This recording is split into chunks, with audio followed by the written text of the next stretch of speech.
Ya, assalamualaikum warahmatullahi wabarakatuh. Hai semuanya, mudah-mudahan kabar kalian baik dan sehat. Tetap jaga kesehatan dan selalu menggunakan masker saat berpergian ke luar rumah.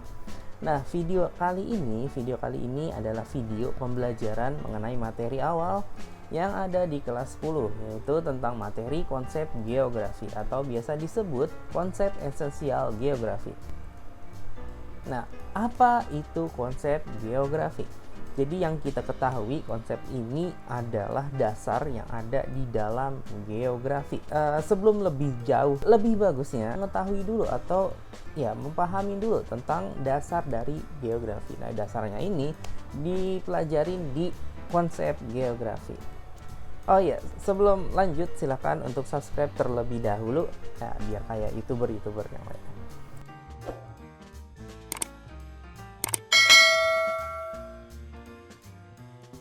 Oke, lanjut. Konsep esensial geografi ini terdiri atau terbagi menjadi 10 konsep. Yang pertama adalah konsep lokasi, jarak, aksesibilitas, pola, morfologi, aglomerasi, interaksi, diferensi area, nilai kegunaan, dan yang terakhir adalah keterkaitan keruangan. Oke, silakan duduk yang baik, cari posisi yang paling nyaman dari kalian. Kenapa? Karena kita akan mempelajarinya satu persatu di video pembelajaran untuk kali ini. Selamat mengikuti dan selamat belajar. Konsep yang pertama ini adalah konsep lokasi. Konsep lokasi ini dia tuh menjelaskan suatu tempat, mengenai tempat terjadinya gejala, bisa juga terjadinya peristiwa, bisa terjadinya fenomena yang ada di dalam bumi. Nah, konsep ini terbagi menjadi dua nih. Ada yang namanya lokasi absolut dan relatif. Bedanya apa jika konsep lokasi absolut adalah posisi yang tak terbantahkan? Dalam hal ini menggunakan posisi garis astronomis, terdiri dari garis lintang dengan garis bujur. Nah, berarti menggunakan koordinat garis lintang dan garis bujur. Seperti contoh atau misalnya secara lokasi absolut, negara Indonesia berada di garis 6 derajat lintang utara sampai 11 derajat lintang selatan dan 95 bujur timur sampai 141 bujur timur.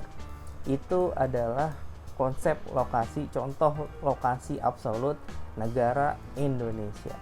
Sedangkan konsep lokasi secara relatifnya merupakan menjelaskan posisi suatu berdasarkan kondisi dan situasi daerah sekitarnya. Seperti contohnya lagi, kita ambil negara Indonesia. Negara Indonesia berada di antara dua benua, yaitu benua Asia dengan benua Australia, dan dua samudera, yaitu Pasifik dengan Samudra Hindia. Itu dia konsep yang pertama. Masih mudah lah, masih bisa dipahami, cuma ngebedain antara absolut dengan relatif aja. Absolut pakai koordinat, yang relatif kalimatnya mungkin lebih panjang karena dia menjelaskan lokasi dengan berdasarkan keterangan-keterangan di sekitarnya. Ya, mudah-mudahan bisa. Kita masuk ke konsep yang kedua. Konsep yang kedua ini adalah konsep jarak. Konsep yang kedua yaitu konsep ruang atau sela yang dapat menghubungkan antara dua lokasi atau dua objek yang dihitung melalui ukuran panjang dan waktu. Seperti halnya konsep yang pertama, konsep yang jarak ini juga terbagi dua juga nih. Ada konsep jarak absolut dan juga ada konsep jarak yang relatif. Bedanya apa? Perbedaannya apa? Kita bahas yang pertama dulu, yang absolut. Hampir mirip juga sih sama yang seperti yang tadi, yaitu jarak absolut dia menggunakan ukuran panjang dan jarak relatif dia menggunakan ukuran waktu.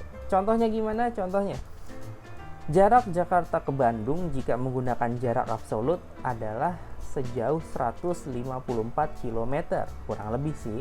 Sedangkan jika menggunakan jarak relatif, jarak Jakarta-Bandung adalah 4 jam. Jadi perbedaan antara absolut Dengan relatif di konsep jarak ini, perbedaannya lebih mudahnya di ukurannya. Kalau misalnya jarak absolut itu ukurannya menggunakan satuan kilometer, sedangkan yang relatif menggunakan satuan waktu. Ya, mudah-mudahan bisa dipahamin. Kita lanjut yang ketiga. Konsep yang ketiga ini adalah konsep aksesibilitas atau bisa disebut dengan konsep keterjangkauan. Konsep ini berhubungan dengan kemudahan akses medan perjalanan yang akan dilalui, bisa itu kondisi jalan maupun kemudahan transportasi menuju tempat atau lokasi daerah tersebut. Ya, jadi sekedar perjalanannya sih kayak gimana sih, bagus atau enggak, jadi ngejelasin tentang itu. Seperti contohnya daerah kepulauan luar di Indonesia tidak berkembang dikarenakan sulitnya aksesibilitas menuju daerah tersebut. Bisa juga misalnya gini, daerah A menuju daerah B, aksesibilitas jalannya utamanya rusak parah sehingga menyulitkan para pengendara yang ingin menuju daerah tersebut. Ya gampang sih, ini cukup mudah dipahamin untuk konsep yang ketiga ini, ya sekedar menjelaskan tentang medan perjalanannya. Kalau konsep lokasi adalah tempatnya di mana, jaraknya berapa. Kalau aksesibilitas ini jalanan yang kayak gimana. Masuk ke konsep yang keempat. Konsep yang keempat ini adalah konsep pola. Konsep ini berkaitan dengan susunan, bentuk, atau sebaran fenomena dalam ruang di permukaan bumi. Nah, fenomenanya bisa macam-macam tergantung si lokasinya. Seperti contohnya pola yang terbentuk oleh pemukiman penduduk yang berada di daerah Puncak Bogor memiliki pola linier mengikuti bentuk jalan. Contoh lainnya misalnya pola susunan aliran sungai di Indonesia membentuk sebuah pola akar pohon. Kalau pola sawah bisa masuk ke pola ini apa enggak? Kira-kira bisa enggak? Konsep selanjutnya adalah konsep yang kelima, yaitu konsep morfologi. Konsep ini berkaitan dengan bentuk permukaan bumi yang terbentuk. Ya, seperti contoh, daerah Indonesia memiliki banyak pegunungan dikarenakan merupakan jalur yang dilalui oleh dua sirkum raksasa, yaitu sirkum Mediterania dan sirkum Pasifik. Contoh lainnya, dikarenakan ini menerangkan bentuk permukaan bumi, kita bisa ambil contoh daerah Jakarta. Daerah Jakarta bermorfologi dataran rendah dikarenakan dekat dengan pantai, berbeda dengan daerah Puncak Bogor yang morfologinya ya pegunungan, begitu aja. Oke, kita bisa lanjut ke konsep yang keenam. Oke, ini adalah konsep yang keenam adalah konsep aglomerasi. Konsep yang menjelaskan adanya suatu gejala pengelompokan yang disebabkan oleh adanya kesamaan kepentingan untuk saling menguntungkan biasanya. Nah, biasanya kalau untuk aglomerasi ini berhubungan erat dengan industrial. Jadi sih intinya mereka penduduk mengelompok yang diakibatkan oleh berbagai alasan, tapi biasanya sih industri. Contohnya, munculnya pemukiman padat di daerah yang awalnya sepi yang diakibatkan bermunculannya pabrik-pabrik dan pertambangan. Jadi intinya tadinya sepi, nggak ada aktivitas tambang, nggak ada ini segala macam, gara-gara ada pabrik, gara-gara ada tambang, banyak orang atau penduduk yang memilih bertempat tinggal di lokasi tersebut.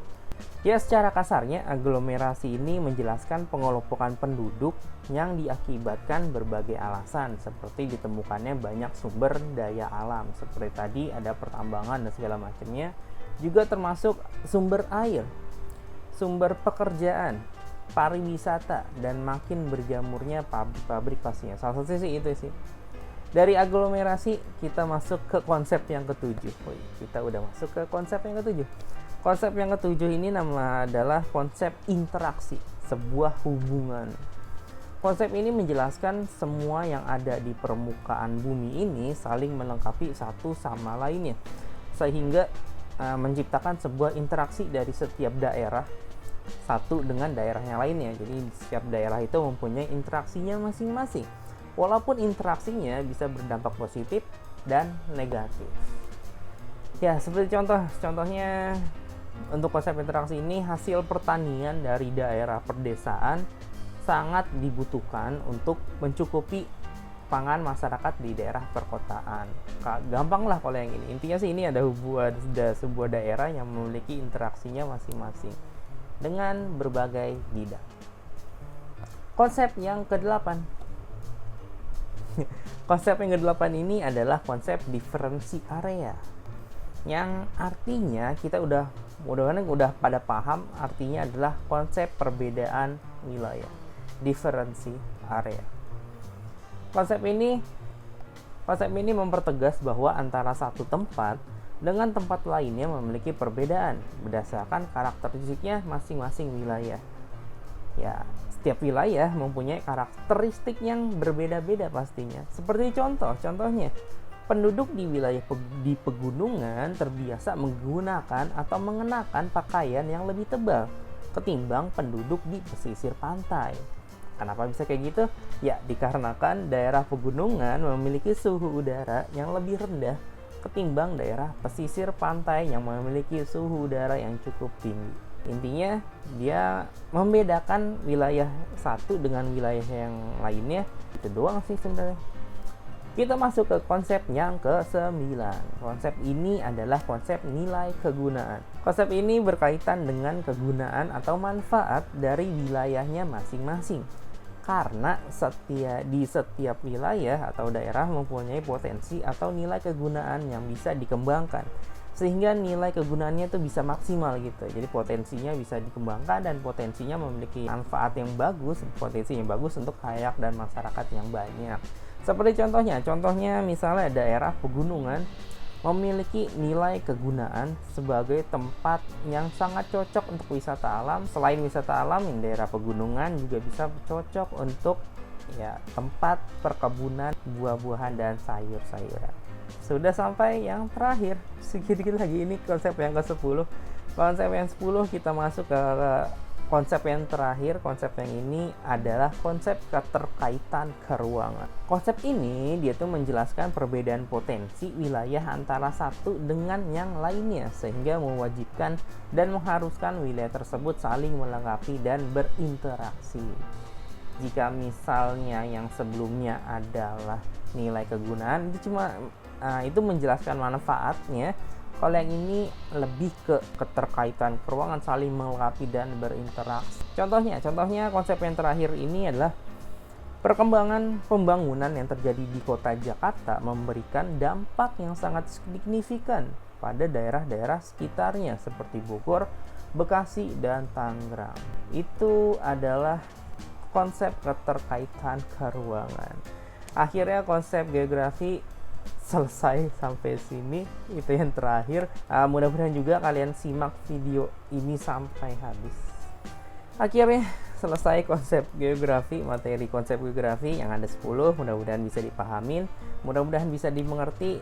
Ya, untuk kesimpulannya, jadi konsep geografi itu memang dasar dari geografi.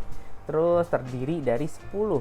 Ada konsep lokasi, yang menjelaskan tentang letaknya di mana.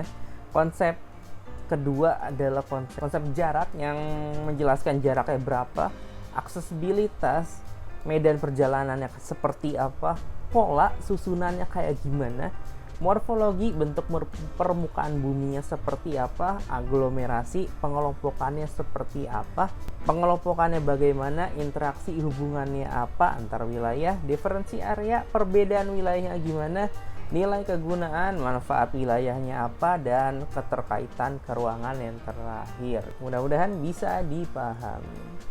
Oke, sekian video kali ini. Jika misalnya ada salah-salah kata dan pengambilan video dan gambar, saya mohon maaf. Kalau misalnya ada materi yang kurang, ya mohon maaf. Kalau misalnya bertanya, silakan bisa ditanyakan. Silakan juga kalian bisa berikan kritik dan sarannya, bisa komen apa terserah. Terakhir, subscribe channel ini jika berkenan. Wassalamualaikum warahmatullahi wabarakatuh. Saya Farid Iqbal dan terima kasih. Sampai ketemu di video-video selanjutnya. Terima kasih, bye-bye. Kita jumpa lagi. Bye. Tidak punya.